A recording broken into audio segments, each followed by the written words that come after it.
റോബോട്ടുകൾ ഉപയോഗിച്ച് പ്രവർത്തിക്കുന്ന ഓർബിറ്റൽ സ്റ്റേഷനിൽ നിന്ന് ബഹിരാകാശ പേടകങ്ങൾ വിക്ഷേപിക്കുന്ന സാങ്കേതികവിദ്യയ്ക്ക് പേറ്റന്റ് ലഭിച്ചു. ലോകത്തിലെ ആദ്യ റോബോട്ടിക് വിക്ഷേപണ കേന്ദ്രം കൂടിയാണ് റഷ്യ ഒരുക്കുന്നത്.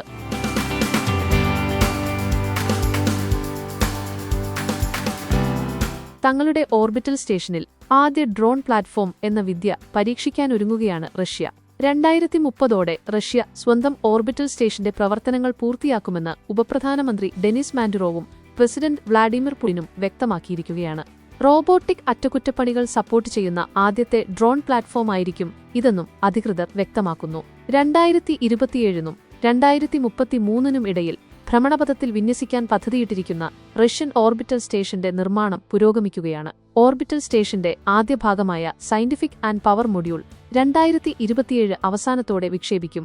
2030ഓടെ അന്താരാഷ്ട്ര ബഹിരാകാശ നിലയത്തിന്റെ ഭ്രമണപഥം മാറ്റുന്നതിനുശേഷം റഷ്യയുടെ ഓർബിറ്റൽ സ്റ്റേഷന്റെ വിന്യാസം ആരംഭിക്കുമെന്ന് പ്രതീക്ഷിക്കുന്നതായും അധികൃതർ വ്യക്തമാക്കി.